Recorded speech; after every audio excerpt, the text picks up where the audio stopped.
Hello everybody, Andy here from Glass Half Dead, the #1 Kill Team channel on YouTube, unless of course you are aware of literally any other channel on YouTube, and today I want to go over Kill Team 2025, and everything we've had there, everything we've had throughout the year, and just have a look back on it, look at some hobby that I did, talk about that, but also talk about kind of how the game as a whole, the meta, etc., has evolved, and how it seems like GW is reacting to it, and how the community is reacting to it, and just give thanks, and also give bads to the game that I've had throughout the year. I'm going to talk about all the hobby I've done because that's what kill teams are. I'm going to talk about the ups and the downs, and then I also want to talk about kind of my best and worst experiences in kill team for the year. So hopefully, if you're a new player, you can take this and say, "Hey, seems like Andy likes the game or doesn't like the game." Let's find out. Knowing me, I'll probably come away, you'll think "Oh, wow, Andy hates this game." Keep in mind, that's just who I am. I'm a dour, old, bitter son of a gun. So I apologize. Obviously, I do like the game. I don't know if that's gonna come across over the next 20 minutes, but I do. Of course, hey, just throwing it out there, if you are a subscriber to my channel, I would like to give you a big subscriber-only benefit, and that is a giant double hello. Wow, so wholesome. Truly the wholesomest knows about the world of Glass Half Dead. What is a double hello? It's a pleasure to give you twice. I'm not going to promote all of my affiliate links, all of my kill team stuff today. I'm just going to say, hey, if you like what I do here, a like, a subscribe, comment would be absolutely awesome. Thank you so much for that. And if you really, really like what I do here, do consider checking me out on Patreon, where basically once, twice, whatever, a week, I also give like an hour-long rant, probably normally about kill team. Okay, all right. Let's start with my positives and negatives of the game throughout the year. I want to start with. Oh, also, sorry, I didn't do this last year, and since Kill Team releases in September, this is actually going to spread into Kill Team 24. I'm just going to look at the whole thing, because we're so close to the new edition. It would be weird to not mention Tomb World, because then we can also talk about worlds happening then, etc. There you go. So I'm actually just looking at the whole of the new edition. But there you go. Cool, cool, cool. So I want to start with my best and worst moment from any game throughout this last year. And so my first answer to both of these was going to going to tournaments again. So what is positive about going to tournaments is that you get to interact with the community and all that great stuff. And I do enjoy that. And that's in essence why I started the channel 7 years ago. Uh, that hurts. That hurts. Because I just wanted to talk about Kill Team. I had no goal in life, as I still don't, to be clear. And I just want to talk about Kill Team. And I didn't know anybody close to me in 2018 that also wanted to talk about Kill Team. I made lots of friends in the content creator community. They've all left, so it's just me, and I'm very lonely now. And so going back to tournaments is good fun, and it's kind of allowing me to meet people again and reconnect with why I began the channel in the first place. On the flip side of that, going to tournaments is a nightmare because I have to interact with people in the public. And let's be clear, if you have a YouTube channel, you've probably done that instead of just actually being social and making friends for a reason.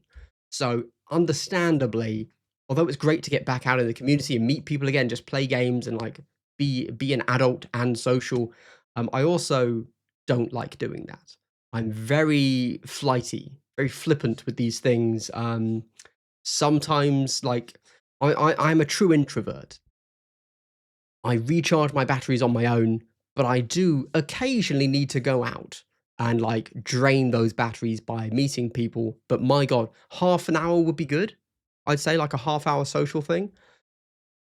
8 hours is a rough day for me. I am not naturally gifted in the form of talking to people. There you go. Yeah, there you go. All right. However, that felt like such a crap answer. I'm going to give a real answer about like the actual in the game moment, because hearing another YouTuber circle jerk the community he's in is like, yeah, well done, mate. Give yourself a hand. And we don't mean clapping, you absolute wanker. So I want to say for this year, it's definitely been Blades of Cain. I took Blades of Cain to a tournament in, I think, January. Yeah, sounds like January's right. And so kind of December, I played a bunch of games with Blades of Cain. And the reason I really kind of like that is because before then, I think that playing Blades of Cain really leveled up my game. Because with Blades of Cain, you cannot play how I like to play or want to play or whatever, which is just, I'm going to charge you and then you're going to die and then the trade wars begin. If you do that with Blades of Cain, you die and you lose, and the enemy wins the charge, and then you've screwed yourself, basically. And so to play Blades of Cain, you really have to just consider what you're doing just a little bit more. You're still very killer, you're a real glass cannon. And so Blades of Cain taught me the most about this game and allowed me to level up my gameplay. Yeah, there you go. Not that I was good with them, to be clear, but just you have to think of the game in a different way. You still have the fun of being an APL3 team, but you also get to, yeah, your glass cannon team that still feels very killy. So that was fun. And when I first looked at them, I was like, there's no way these guys can beat Marines. Marines will just flatten them. But then it turns out that they have an amazing match into Marines, and that kind of made me rethink how the game works. Which then takes me to my lowest game. And it was again Blades of Cain.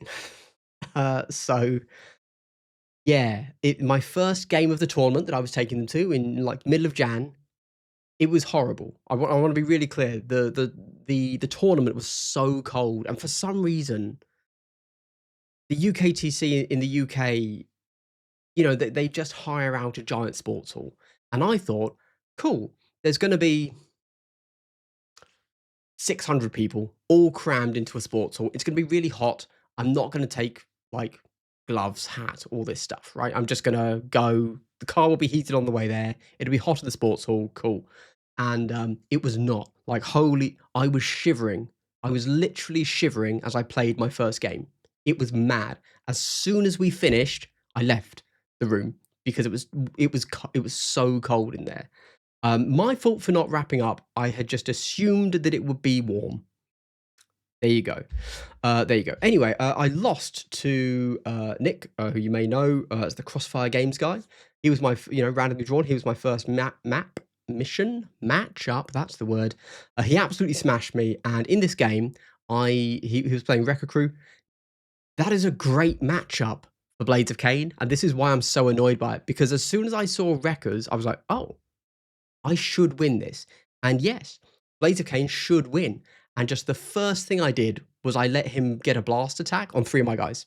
And he killed 2, and 1 lived on 4 health, which is one shot. And I was like, oh. And that was like the first action of turn 2. So I knew I had lost.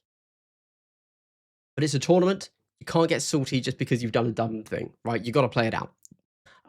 There is no conceding in tournaments, right? So I was like, okay, I've lost, but let's keep going. And so I charge my Banshee in. I've got my rerolls up. I also have lots of command points if I need to go rerolls. And I go in with the Banshee, 4 dice with a balanced reroll and 0 hits. And I was like, okay, let's talk it out because I have now officially lost. There's literally no point continuing. And that was really painful because, don't get me wrong, like Nick is a better player than me, obviously, just in every possible sense of the word. So he should have won. However, that was probably my best possible matchup as Blades of Cain into Wrecker Crew. And sure enough, whenever I talk about the game, I do look at the faction because you never really know the players, right? And even a pro player, top player, can have a bad matchup and lose to a worse player, even if their team is good. It's just a bad match. But yeah, no, I made a mistake and then I got boned. If it had just been I got boned on a charge, that happens. It happens, right? It sucks. And that probably would have been enough with the skill disparity for him to win. But I also just let him get a blast on 3 of my guys. So there you go. And that's kind of my best and worst, most memorable games. I realized that for my best game, I spoke about just, like, playing Blades of Kain in general and how that leveled up my play in general. I don't think I really have a best game. There was no game where it was like, "Oh, I went 21 nothing," or, "Oh, I went, you know, 18-17, and it was so close," or anything. No game particularly stands out to me as being like, "That was amazing." So yeah, Blades of Kain, really cool team. I recommend everybody plays them. I'll do a video about that at some point, talking about that, because why not? And I'll go into it a little bit more depth on that one. So before we get to the hobby, I also want to talk about how Kill Team has evolved as a game over the last year. So it all started obviously with the new edition, and everybody gets their rules in the app, which is great. Love to see it. And we had Vespids and Aquilons at the time. And then almost instantly, like the next month, we have Worlds, which is obviously very strange to have a new edition and immediately have a Worlds. And I think very interestingly, it's definitely a good way to kickstart an edition, if you want to phrase it that way, with everybody, all the top players immediately going into a whole new game saying, okay, we're playing. Um, and oof, yeah, it definitely feels like all those top players did indeed find the absolute most broken stuff they could possibly run. And that held true for, the next 6 months, in essence. The first things we found out were Warp Coven are OP, because they won. And, it was clear on the data sheet and it played out correctly, as it should have throughout the Worlds of 2024. And Warp Coven remained absolutely dominant in win rates all the way up until they finally, like 2 months ago, got nerfed and went into rotation simultaneously. So we'll never know if that nerf was justified or not. Or sorry, it was justified, but if that was too much or not, because they're not going to be balanced again. So there you go. It's fine, I guess. So yes, the game started with Warp Coven absolutely dominating. Inquisition also needed a very heavy nerf because they were one of the few teams that could actually beat elites. If you go back and look at Worlds 24, Marines were OP. Like, they absolutely dominated everything. Not only did they win, but they dominated all throughout that as well. Marines, but also, elites in general. Sorry. So like Hyrotech, etc. Blades of Kain didn't. And we'll talk about that in a moment. Inquisition needed a nerf because they could just bring way too much AP2 to the board, and that was fine. It took quite a long time, and I remember seeing this quite a lot, in that a lot of top players at the time, for the first 3-4 months of the edition, really complained and said the game is not fun. When you play it at that level, and skill factor is less of an issue as it is down at my level, when playing on close quarters. Because being able to guard, basically there were guard shenanigans, guard counteract shenanigans, and it made for a horrible game. And the game was truly in a state where, depending on like who goes first, you could straight up just block the enemy, and it was it was painful for everybody. But hey, teething issues. It is what it is. Okay, Hyrotech also needed lots of nerfs. It was Warp Coven, Inquisition, Hyrotech were all the ones that needed nerfs.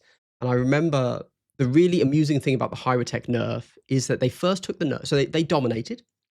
They took a nerf, and it really did hit one of their cryptechs quite hard. But after, and this is very telling, I think, of the community and thought leaders within the community, but after like, whatever, 2 months, people immediately jump off a team when they take a nerf. But then some people will go back to them later. And sure enough, some of the thought leaders out there in the community came back to them. And after decrying GWs being anti-Necron and clearly over-nerfing the team, the same thought leaders came and said, oh, these guys are still really strong, it turns out, which is amusing. It's just amusing that, keep that in mind, that whenever you're looking at buffs, nerfs, etc., people just get shit wrong all the time. I'm going to be honest. Like me, obviously, because I'm not a good player. Of course I get things wrong. But even good players, that just because you're a good player doesn't necessarily mean you're good at judging power levels. And that's quite funny. for me, higher attack. We then had a huge Blades of Cain upset. So Blades of Cain in Worlds did terribly. Um, and they got the nickname Blades of Lame, which is a great nickname. Love it. But then Blades of Cain in LVO came through and almost won. They came second, I think. It was either second or third, but they were in the final. Like the 10 rounds, and they only lost to Warp Coven, who everybody agrees is pretty OP broken. So if you're going to lose to something, like the best player of Warp Coven is a fair team to lose to. But yeah, Blades of Cain showing that they have some moxie. That came at the end of January, beginning of Feb, if I recall. So to be clear, I'd already decided because obviously I mentioned that I played Blades of Cain in January. That happened before Blades of Cain got shown to be OP broken. Sorry, they're not OP broken. They're just quite strong. They have a good match into Marine teams. And if you recall, literally 70% of the game is Marines. So yeah, there you go. Like, if you're gonna take one team, the question is, can you beat Marines? There you go. That is your counter meta pick. Well done. I'm not saying the top players are playing Marines. They are at the moment. Have you checked BCP? It's literally the top like 20 or 30 on BCP is all Wolf Scouts. Love the state of the game. Love the state of the game. But yeah, Blaze came really cool. We then had Sammy, who was the guy that won with Warp Coven at LVO, beating Blazer Kane, doing a Vet Guard win. And I thought that was worthy of note here, because until that point, everybody had said Vet Guards suck, and like nobody was getting results with them. So it was really cool that somebody managed to get results with them. Yes, arguably one of the best players in the world, but that's good. That's cool to see. And actually, that is the, what's the word? Definition of a healthy game when it comes to having a high skill ceiling. If you get a bunch of people that say, I cannot win with this team, I literally can't do it, but then somebody better takes that team and wins with them, that is actually a good sign for balance within a game. Possibly not for that specific team, but it is good that the skill, the player agency within the game can vary that much. If we look at the game now, I'd argue we don't see that. When I'm looking at wins for tournaments, I don't care if Deathwatch, Canoptech, Wolfguard, etc. win. It's quite dull. It's not newsworthy. But if I see Vetguard win, I'm like, oh, what happened there? That's really interesting. And if I'm honest, I don't think we've seen an unexpected result for quite a while. People may point to the current worlds and say, oh, but, Mandrakes and Felgor did really well. It's like, yes, I am rarely right. I want to be really clear. I am rarely correct in anything I say. And you should not believe me when I say things, because I'm wrong. I'll say that. I'm just wrong. However, if you go back to me looking, it was like the video before Worlds where I was saying, like, who's taken what to Worlds. And I was just like, oh yeah, well, Mandrakes and Felgor are really strong. I don't know why more people aren't playing them. And then they won. So I will take my pat on the back for that one. Well done, me. What a massive dick I have for claiming that one. Well done. If you say enough random crap with 3 videos a week, too lately, some of them will be correct. So I'll take it. Well done. Right. We then have, going forwards, we have the Aquilon and Vespid needed lots of buffs. They just needed constant buffs, which is really interesting. Now we have Vespids as this weird casino cannon team that if you roll well, you'll absolutely dominate. But if you don't, you just get absolutely smashed. And then we get Aquilons, who are an amazing team. I'm actually shocked that Aquilons aren't getting a nerf, if I'm honest. I think, obviously, the team that we are seeing right behind me right now, I think Aquilons are absolutely amazing. And I don't know why more people aren't playing them into the Marine meta. I think Aquilons should be beating all elites. Like, they're very good. I also think that Aquilons beat a lot of hordes as well, to be clear. Okay, cool. We then have, oh yeah, Sanctifiers hit next.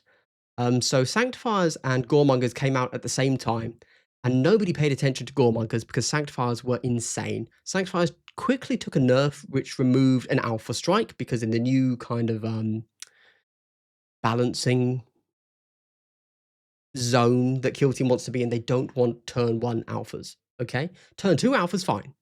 That's fine because in theory, your staging should be able to dampen that effect. But turn one is right out, which is good. They should remove that. So that's fine. Goremongers have only they kind of got away scot free for a while because of how strong Sanctifiers were. But Goremongers are a very strong team. And they've managed to take only relatively minor nerfs. So that's good. They did have a rough matchup until the Elites nerf. That's right. It took 9 months until the Elites nerf hit. So this is where GW went back through and rebalanced all of the elite teams. So they nerfed Nemclaw, AOD, and Warp Coven. Probably also Legionary and Death Guard, definitely Death Guard, etc. And that was good. I think that was needed. If I'm honest, I think that the elites were too strong on launch. I still think they're too strong, if I'm honest. But anyway, there you go. That is kill team throughout the year. Oh wait, what else happened? Oh, then we got new TAC ops, didn't we? So in the new TAC ops, that obviously completely changes the game. And then we got Toon World, where last year, so at the beginning of 2025, sorry, lots of people kept saying, I think, Kill Team's got power creep and blah, blah, blah. And I completely disagreed with them. I really did not think that. In fact, if we look at Vespids, Aquilons, who are the next ones? Rattlings, Wrecker Crew, they didn't move the needle. Like, all of those teams have needed multiple rounds of buffs to get strong enough to actually contend at the top level. However, I will say,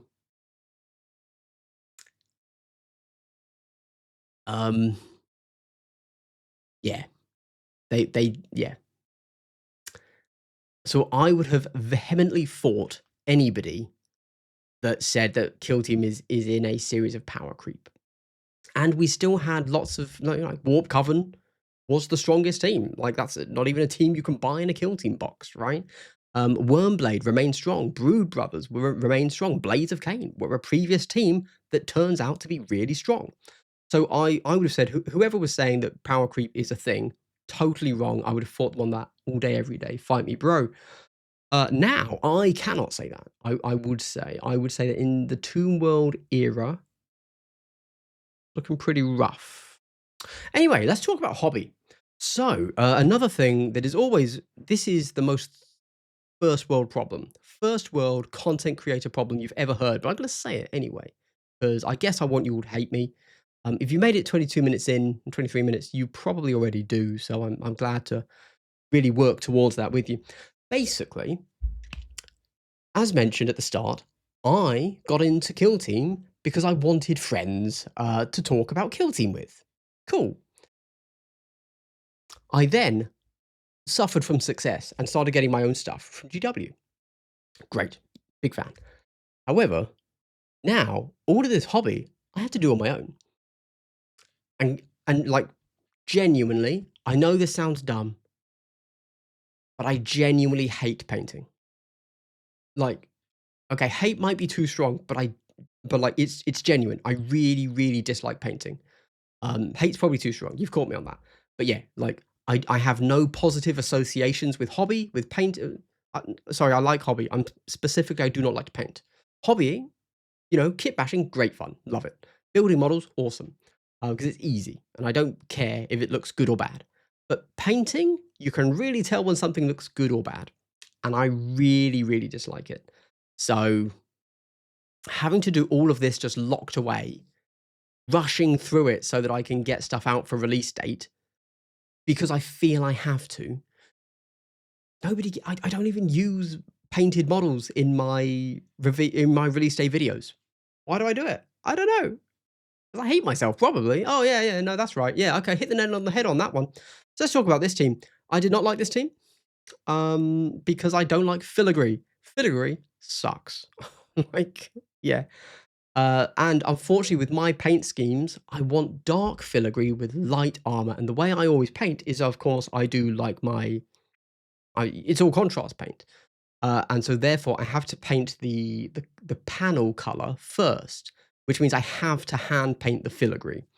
If you're smart, what you do is you base coat the filigree color and then paint everything else. Normally, with normal paints, you can do that. With contrast, the way I like to do it, I can't. I don't like painting filigree. There you go. Thumbs up. Well done, me.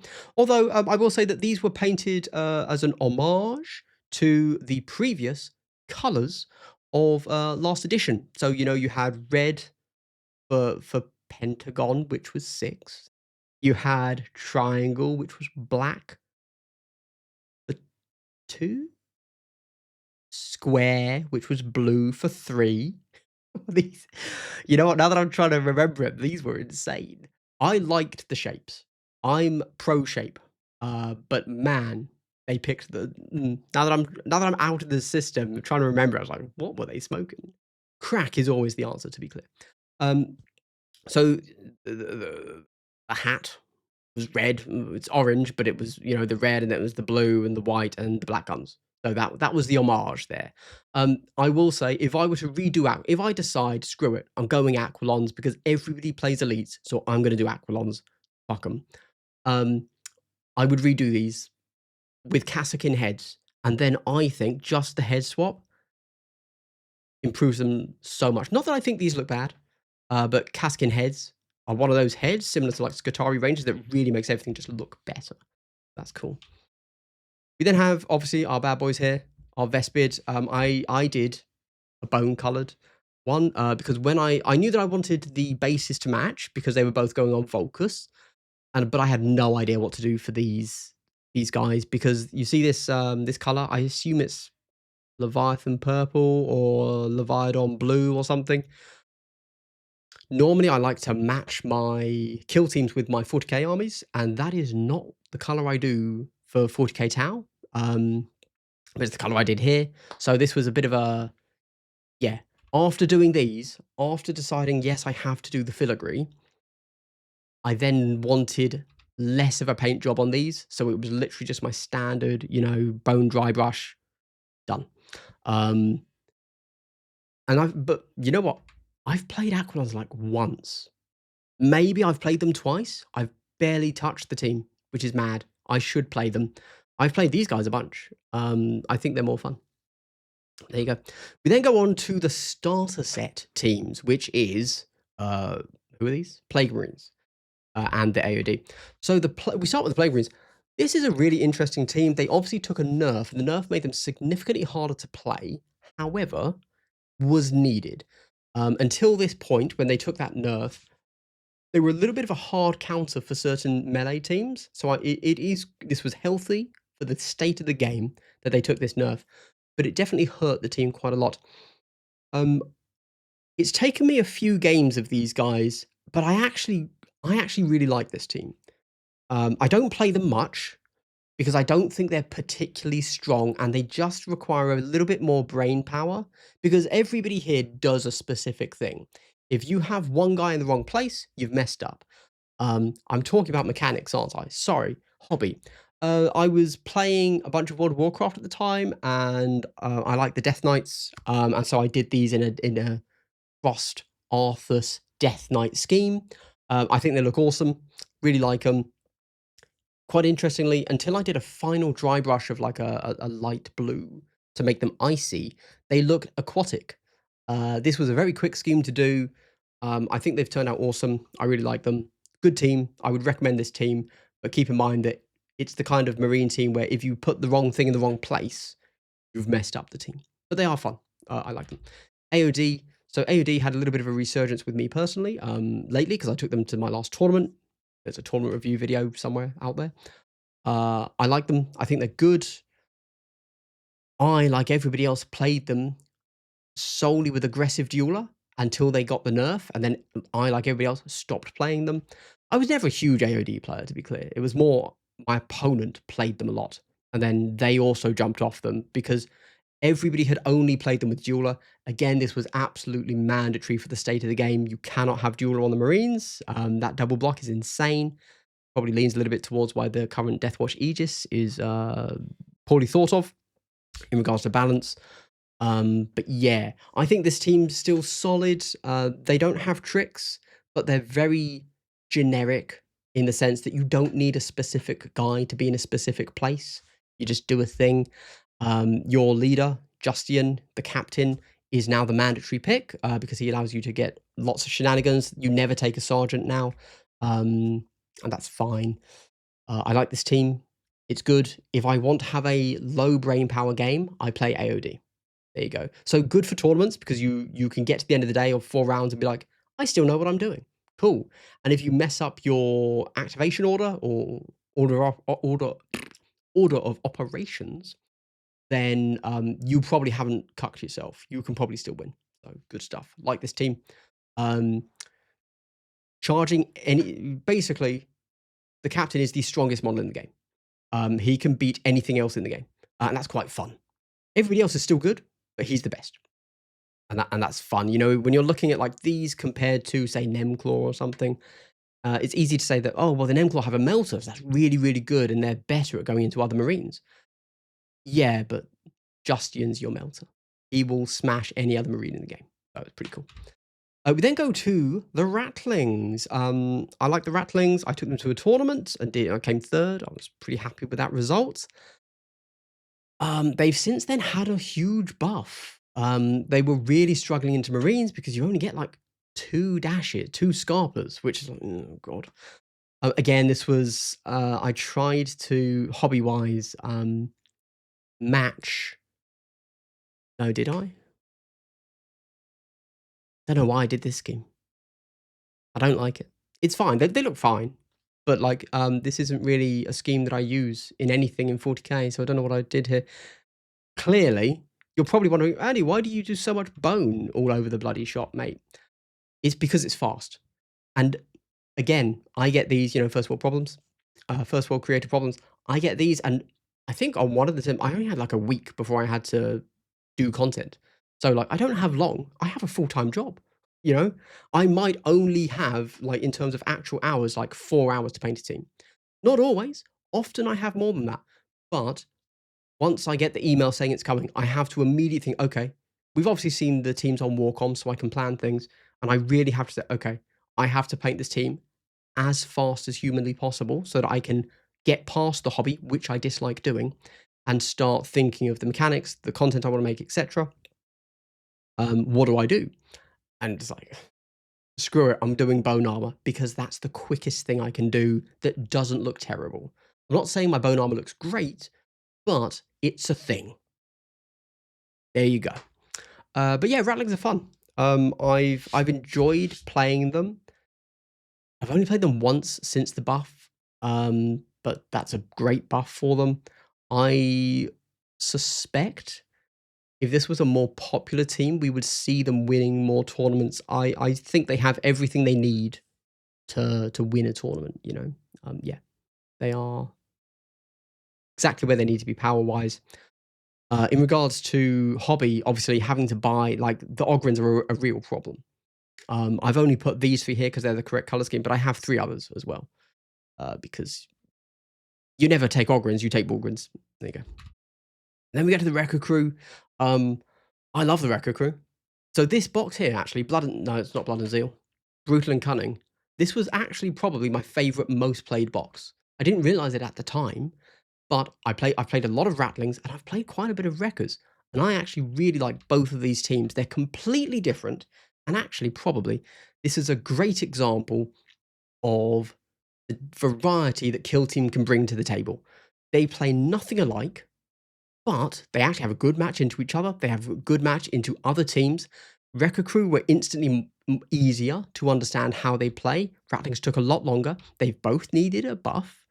And yeah, thumbs up. Great stuff. I love both of these teams. I would happily play either of these teams.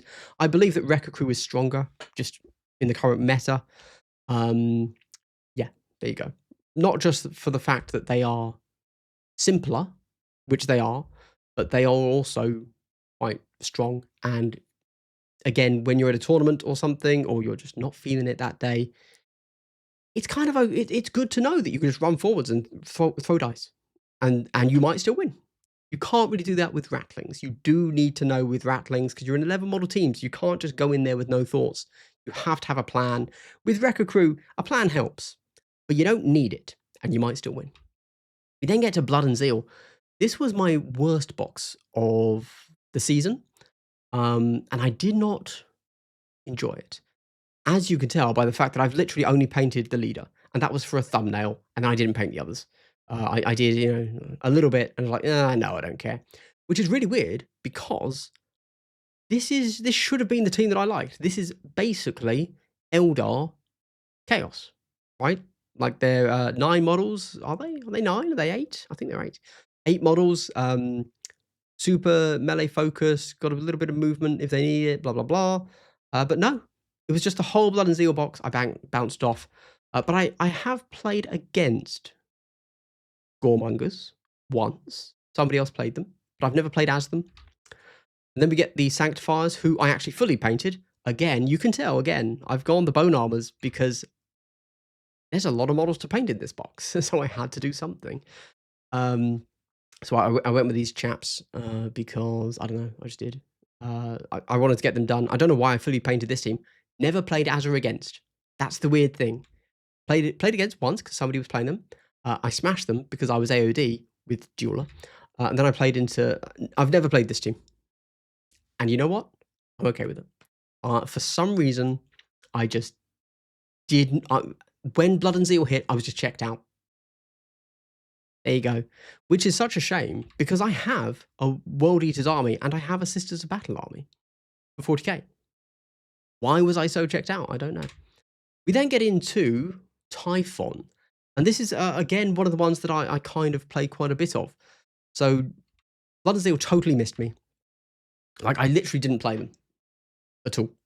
And I'm okay with that. Then we get Battleclade and Raveners. Now, the Battleclade, I'm not really an AdMech guy, and I actually did not love my color scheme that I did with these guys. But, quite coincidentally, I did it. I wanted something that wasn't another bone scheme, because I've done that so much, as you can tell, the last few months. So I wanted something else, and I cannot remember at all how I ended up with this scheme. I didn't take any inspiration off anything. It was just, yeah, I'll do that. This is... Where is it? This is the color I use for this. It's called Brass Balls. It's from P3. This is an old paint. You can't buy this anymore. So this isn't promotion. Although P3 still exists, it's all new formulas. I probably should get new paints, to be fair. But it's called Brass Balls. This is the brass color. I did a single coat of this over a blue spray, and that was the team. There you go. It still took ages though, like, because I didn't know how to do all of these like little bits everywhere in brass. It turned out okay. It made it on Warcom. I guess that's good enough. I don't know. Yeah, if Warcom says it's good enough, I'll take their word for it. It didn't really speak to me because obviously I'm colorblind, and so the red bases don't look red to me. I never know, like, you see the skirt, I'm going to call it a skirt, on the Magos there. I did a little bit of red dry brush, or brown, I don't know. But yeah, it's all, I don't know how much I'm supposed to do, because I can't really see it, blah, blah, blah. There you go. But that's the team. I played them a bit when they came out, and then I played them a bit recently for prep for a tournament, which I then didn't take them to. Interesting team. Also, really surprising results at the time. Everybody agreed they were worse than Raveners. But I found they had a great game into Raveners. And I was so shocked, because I'm not a great player, right? So, with me playing them, I would expect if the more complicated team, which this team is more complicated than Raveners, if I'm winning with the more complicated team into the simpler team, everybody else would be doing the same. But something went topsy-turvy, and when I played them into Raveners, they were winning. So I was expecting everybody to come out and say, oh, yeah, Battleclade, really strong, really good play into certain teams, blah, blah, blah. But nobody did. They all said they needed a buff and, like, weren't good enough, and I was like, oh, all right. Don't know what went wrong with me. Or maybe I was just terrible at playing Raveners, because this is my Ravener team. I painted these guys in one of these weird, funky ways. So the scheme comes from War Machine, where they have a faction called Legion of Everblight, which basically is blue skin with a brown carapace. And I really like that scheme. But then, of course, for me, I want to do it as quickly as I humanly can. So I use my spray bottle technique to get the skin done, and then I just slapped like a single coat of Garrigax sewer, and that was it. That was the team. There you go, done. I guess I use whatever that color is. Is it pink? Is it purple for psychicness and tongues and stuff? No clue. There you go. Fine. I've played lots of Raveners though. I like Raveners. Again, they're a team I should probably play a little bit more. There's this really interesting team where I can't quite tell how they're supposed to play and what they actually have a good match into and what they don't, because I haven't played them quite enough. And although I can look at the data sheet and say, okay, I get what the data sheet does, they then kind of don't actually play out as good as I think they should be. But then people are winning with them. So I need to think about, okay, well, how should they play? Blah, blah, blah. So there you go. Cool, cool team. Oh, that's, I was there then. Approved Ops 2025 came out, marking a changeover of kind of how every team plays. And really, and then at the same time, we got Tomb World, which is obviously Canoptech and Deathwatch.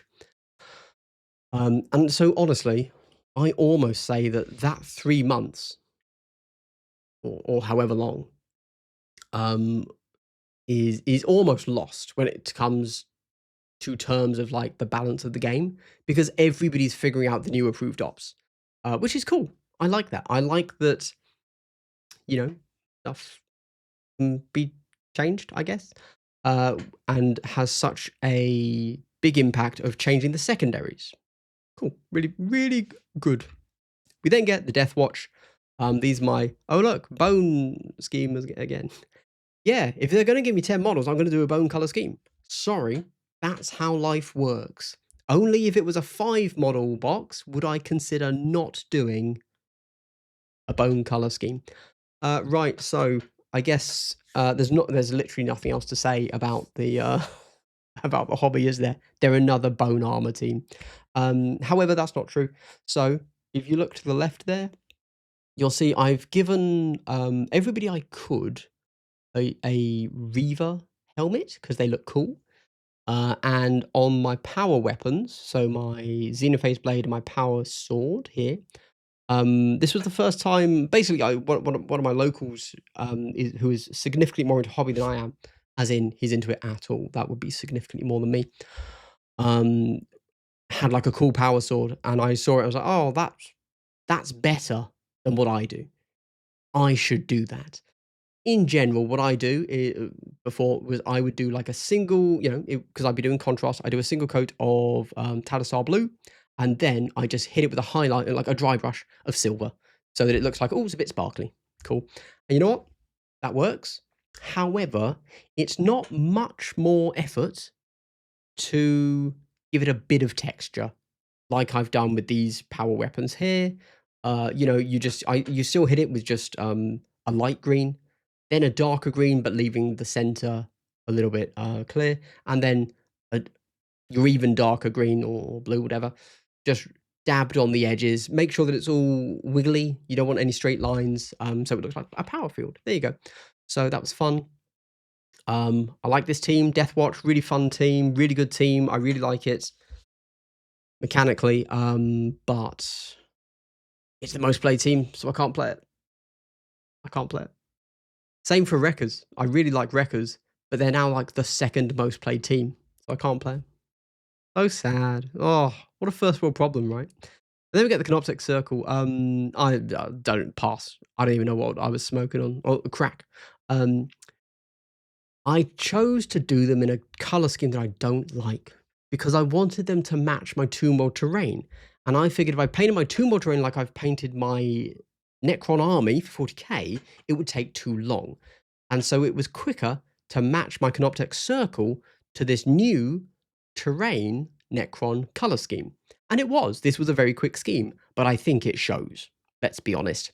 The only thing that I would say that I've done well for this team is that I have, and I said this at the time, and I'm going to continue to say it. You see, the Macrosite Warriors, these 3 here, are so similar to the comms and medic. warrior macrosites that genuinely, I think it's quite rude to your opponent to not color them differently. And the reason, and hey, I'm a scrub, I'm a noob, right?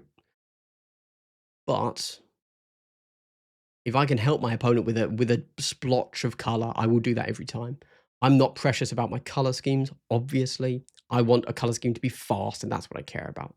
But like even at Worlds, even the top players were saying which one's your comms, which one's your medic, constantly, because you can't tell them apart over like a foot away, and you're always over a foot away when you're playing a game, right?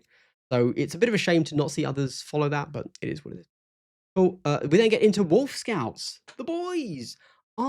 Again, I've done the same, like same as I did for the power weapon with, but I did it with a red.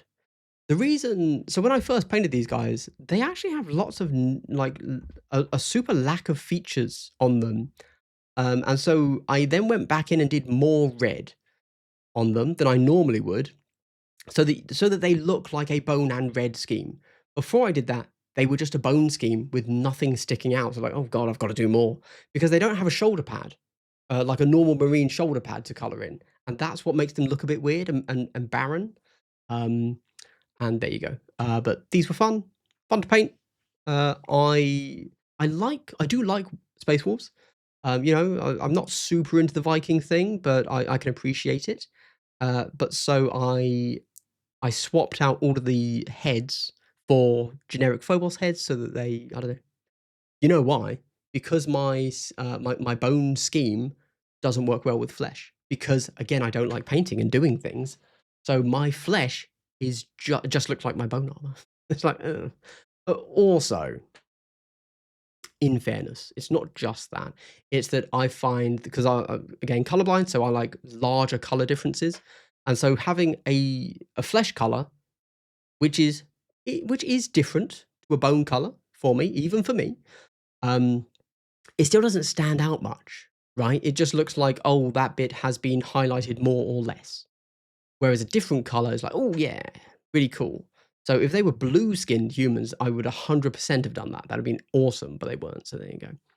But no, I like how this team turned out. Obviously, some of these are proxies, just generic Phobos, and the kit works well with that. So very cool. I like how these guys came out. Have I played them? No. Why have I not played them? Because they're absolutely bullshit. Moving on. And then my Tau, which I didn't even finish painting. So there you go. Cool. I think that's the end. Yeah, that's the end. That's it. That's everything we've got so far. I literally can't say anything about the Tau. I hear they're lower mid. There you go. I don't even know how to play them. I was going to, but then I read their rules and I was like, I can't, I don't want to figure it out. I've got hobby to do. These guys, they're a little bit too strong, aren't they, guys? That's not. And then, of course, that brings us to the final. I've already talked about it very briefly, but these last 4 teams are too strong. But then I think I've been gaslit girl bossed by GW into believing that actually Marines are fine now. And because I think Marines as a whole are okay, I've played into Deathwatch lots, and I'm fine with it. And I'm not a good player. So if I think Deathwatch are fine, they're probably fine. But lots of other people are saying they're too strong and they need big nerfs, whereas I think they just need a little tweak, and they'd be fine. But others are saying they need like absolutely redoing, which I don't feel they do, but is what it is. Everyone agrees Canoptech are bullshit. They need to be just frankly removed from the game. They've really had a very slight touch, but that did nothing. They're still best team in the game. I suspect that power level wise, they are the strongest team. But ease of play mixed with power level, Wolf Scouts are now the strongest team in the game, 100%. As I mentioned, we're seeing them absolutely dominate the top of BCP and ICT at the moment. It's still early days, but they're so easy to play and they're so consistent and they hard counter so much in the game that these are going to dominate until they get a huge rework, which is a real shame. Similar to why, where we at? Similar to why these guys and these guys needed nerfs, not because they necessarily needed that specific nerf, but because they were being hard counters for certain teams in the game, and hard counters are bad. These guys also need that same nerf. Um, Not because this team doesn't need that specific rule, but because that specific rule needs to be removed from the game because it hard counters too much in the game. There you go. Cool. Anyway, that's the end of my Kill Team year in review. If you want this sort of length of video where I just ramble about Kill Team stuff in the future, do consider checking out my Patreon. The last one I did was a great, like, it was like an hour and a half. It was a real long one of me talking about intent and playing by intent and stuff. And that will eventually become more condensed into like a 25-minute video with bullet points and stuff. But I kind of use my Patreon to be a ramble where I'm thinking my thoughts through just in front of camera before it becomes more refined for a shorter video. Anyway, if you made it to the end of the video, I'd like to give you a big triple hello. Wow, so wholesome. Everybody, how was your Kill Team year in review? What was your best and worst game or experience within Kill Team in 2025? Let me know. Thank you. Goodbye.